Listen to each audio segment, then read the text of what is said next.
दोस्तों, हम सभी के जीवन में कभी न कभी एक समय ऐसा भी आता है जब हमारे अपने भी हमारा साथ छोड़ करके चले जाते हैं।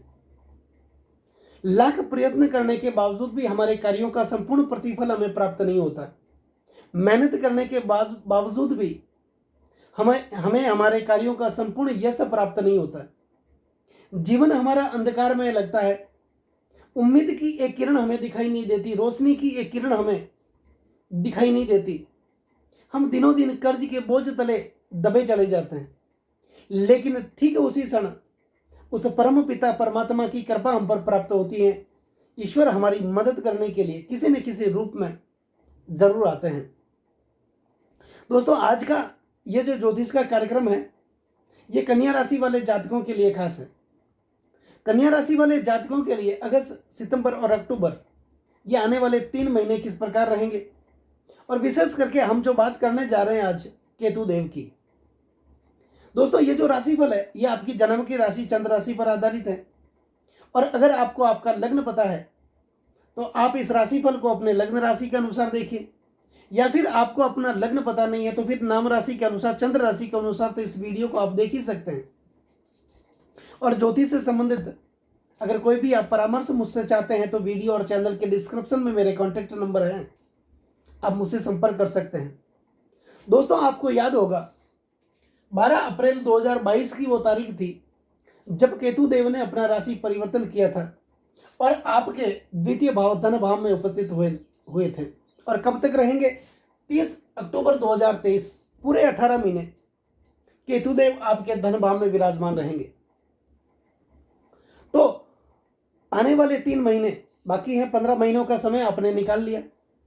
तो इन 3 महीनों में आपके जीवन में क्या क्या बदलाव होगा, आपके जीवन में क्या क्या परिवर्तन होता है वो दिखाई देगा। इससे पहले का जो समय आपके लिए निकला है वो समय बहुत ही पीड़ाकारक गया होगा, तकलीफों में गया होगा, मुसीबतों में गया होगा, क्योंकि केतु देव आपके धन भाव के अंदर विराजमान थे और पिछले 15 महीनों से आपकी आर्थिक स्थिति को कमजोर कर रहे थे। लगातार धन की कमी आपको सताए जा रही थी, आवक आपकी बिल्कुल भी बंद हो गई थी। जितना पैसा आप कमा रहे थे, जितना पैसा आपके जीवन में आ रहा था, उससे कई गुना वापस जा भी रहा था। अननेसेसरी खर्चे आपके जीवन में बने हुए थे, जहां जरूरी नहीं हो वैसे भी खर्चे आपके जीवन में बने हुए थे। कौटुंबिक स्थिति आपकी कमजोर हो रही थी, पारिवारिक स्थिति आपकी कमजोर हो रही थी।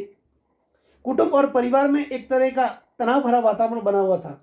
सब लोग एक जगह बैठ करके किसी भी समस्या का समाधान अगर करना भी चाहते थे तो वह नहीं कर सकते थे।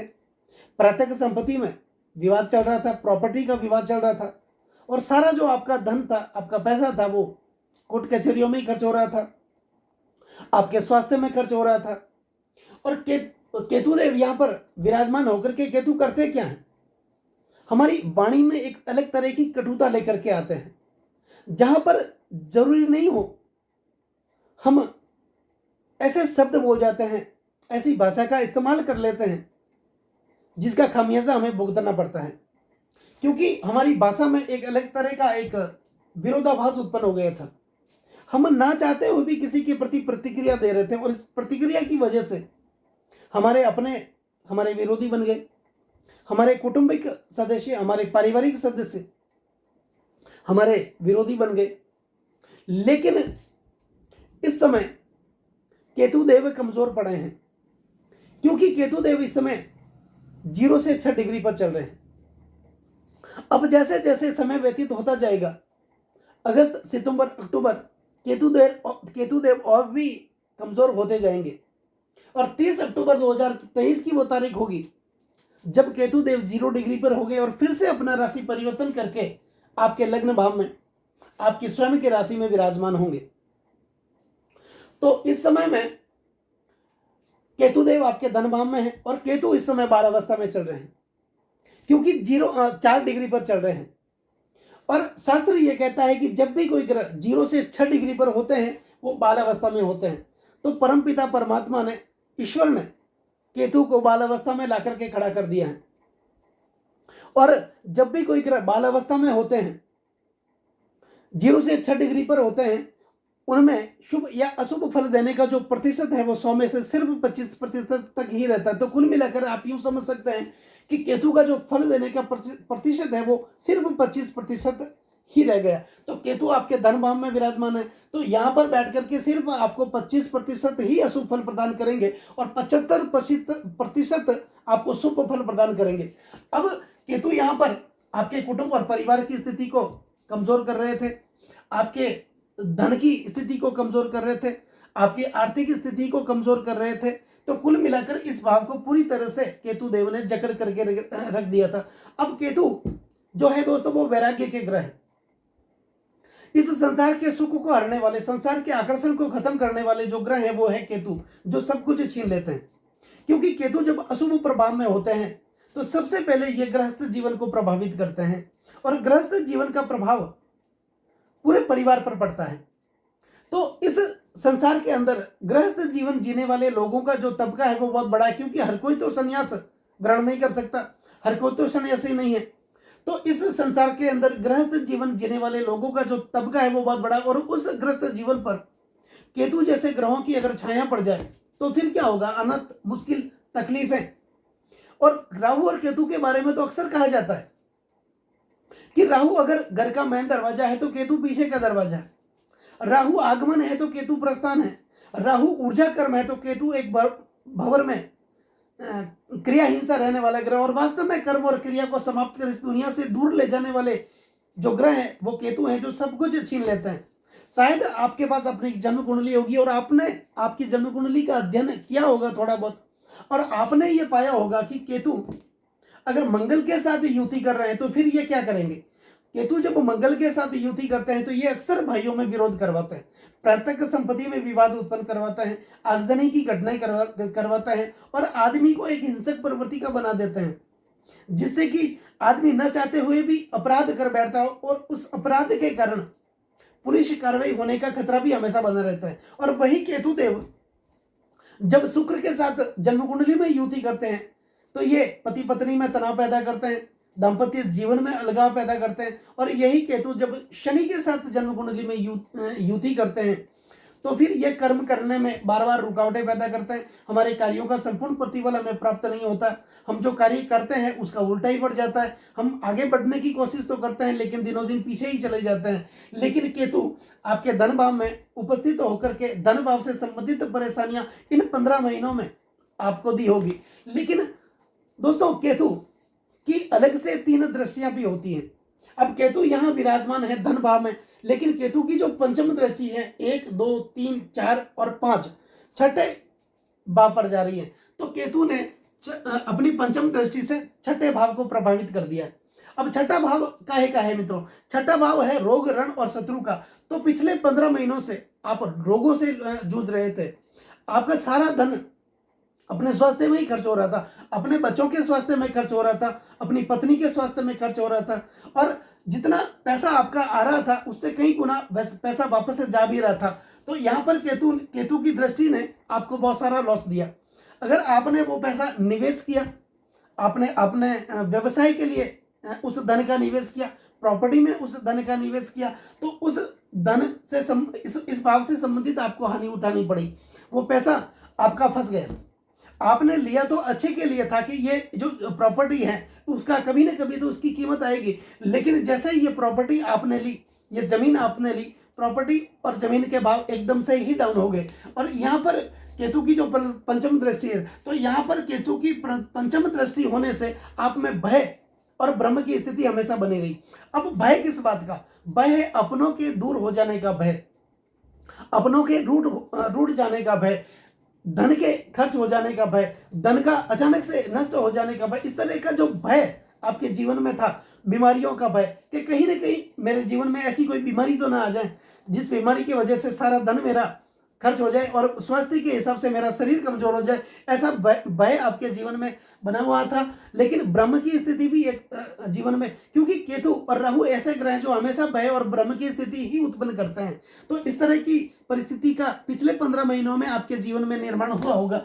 अब केतु की जो सप्तम दृष्टि है, सप्तम दृष्टि आपके अष्टम भाव पर जा रही है। अब अष्टम भाव किसका है? अष्टम भाव है परिवर्तन का, जो जीवन में परिवर्तन होना चाहिए था, जिस मेहनत का पूर्ण प्रतिफल आपको मिलना चाहिए था, जिस कार्यों का मान सम्मान आपको मिलना चाहिए था। मेहनत तो आप लगातार कर रहे थे, परिश्रम आप लगातार कर रहे थे, लेकिन उस मेहनत और परिश्रम का फल आपको नहीं मिल रहा था। तो जीवन में परिवर्तन चाहिए था। परिवर्तन के लिए तो हर कोई दौड़ता है, मेहनत करता है, वो परिवर्तन देखने को नहीं मिला।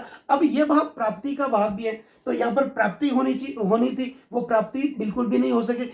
ये संघर्षों का भाव भी है। तो जो संघर्ष हमने किया, जो परिश्रम हमने किया, उस संघर्षों का फल हमें नहीं मिला। और जीवन भर मतलब 15 महीने तक हम संघर्ष ही करते रहे, परिश्रम ही करते रहे, मेहनत ही करते रहे, लेकिन जो फायदा हमें मिलना चाहिए था वो फायदा हमें नहीं मिल सका। यहाँ पर इनकी दृष्टि होने से हमारा जो स्वभाव है वो एकदम से चिड़चिड़ापन हो गया था।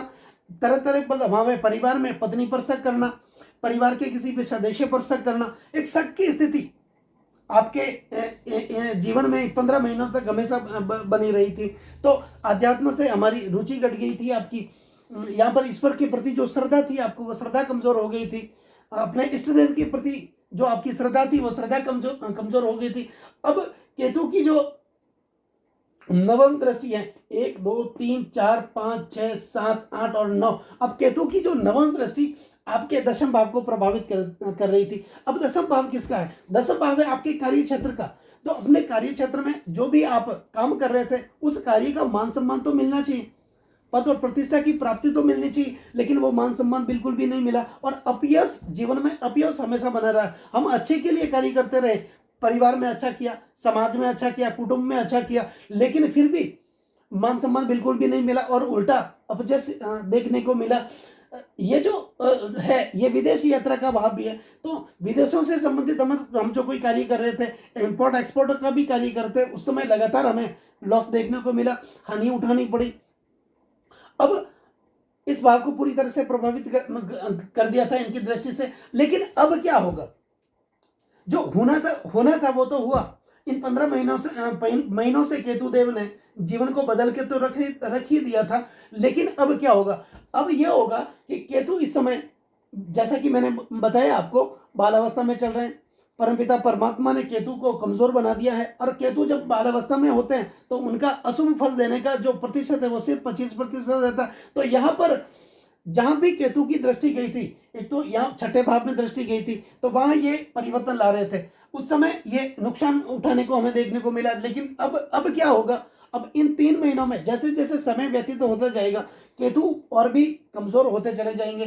तो इस भाव से संबंधित फलों में हमें लाभ देखने को मिलेगा। यहाँ पे हम कर्जों से मुक्त हो जाएंगे, कर्जे धीरे धीरे उतरने लगेंगे। यहाँ पर स्वास्थ्य में हमारे सुधार देखने को मिलेगा। शत्रु हमारे कमजोर होंगे, और विरोधी, विशेष करके विरोधी हमारे कमजोर होंगे। और जो भी हम कार्य करेंगे उस कार्य का प्रतिफल, संपूर्ण प्रतिफल, मान सम्मान हमें इस समय प्राप्त होगा। अब केतु की जो सप्तम दृष्टि अष्टम भाव पर जा रही है, तो इससे यह होगा कि जो अध्यात्म के प्रति हमारी रुचि कम हो गई थी, ईश्वर के प्रति हमारी श्रद्धा कम हो गई थी, वो श्रद्धा एकदम से वापस बढ़ने लगेगी, और परमपिता परमात्मा की कृपा एकदम से हमारे ऊपर प्राप्त होगी।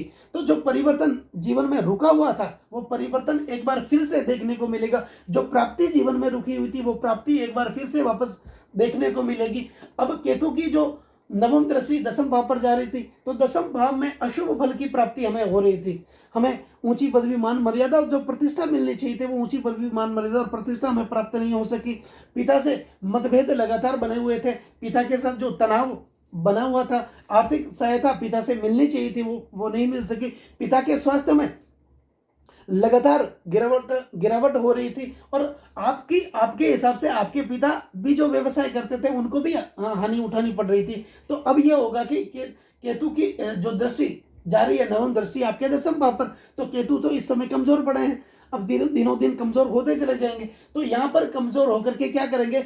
आपके कार्यों का मान सम्मान आपको प्राप्त होगा, पद और प्रतिष्ठा की आपको प्राप्त होगी, आपके सपने पूरे होंगे। जो सपने पिछले महीनों से आप देख रहे थे, कई दिनों से आप देख रहे थे, वो सपने आपके पूरे नहीं हो रहे थे, लेकिन केतु की यहाँ पर दृष्टि, आपके सपने पूरे होंगे, आपकी इच्छाएं पूरी होगी। जो इच्छाएं आपकी दबी हुई थी, आगे बढ़ने के लिए आप लगातार प्रयत्न कर रहे थे, शुभ कार्य भी कर रहे थे, लेकिन उस कार्यों का प्रतिफल आपको नहीं मिल रहा था। लेकिन अब ये कार्य, इस कार्यों का पूर्ण प्रतिफल आपको देखने को मिलेगा। अब केतु ये आपके धन भाव में विराजमान है, तो राहु आपके अष्टम भाव में विराजमान थे।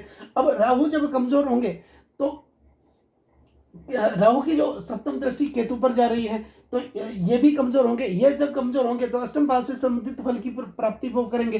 तो कुल मिलाकर के देखा जाए तो जो तकलीफों का समय था, जो पीड़ाओं का समय था, जो दुखों का समय था, वो समय तो आपका निकल चुका है। अब आने वाला समय, शुभ समय आपके लिए इंतजार कर रहा है। तो कुल मिलाकर के आपके जो ये 3 महीने हैं, ये 3 महीने आपके जीवन में बहुत अच्छे जाएंगे। जो भी आपका काम पेंडिंग हो, जो आपका काम बाकी रह गया हो, जो काम आपसे पूरा नहीं हुआ, वो काम किसी न किसी रूप में आप पूरा कर लें। उसको पूरा करने का पूरा प्रयत्न करें, क्योंकि इन समय केतु का पूरा सहयोग आपको मिलेगा और परमपिता परमात्मा की पूरी कृपा दृष्टि आपके ऊपर प्राप्त होगी।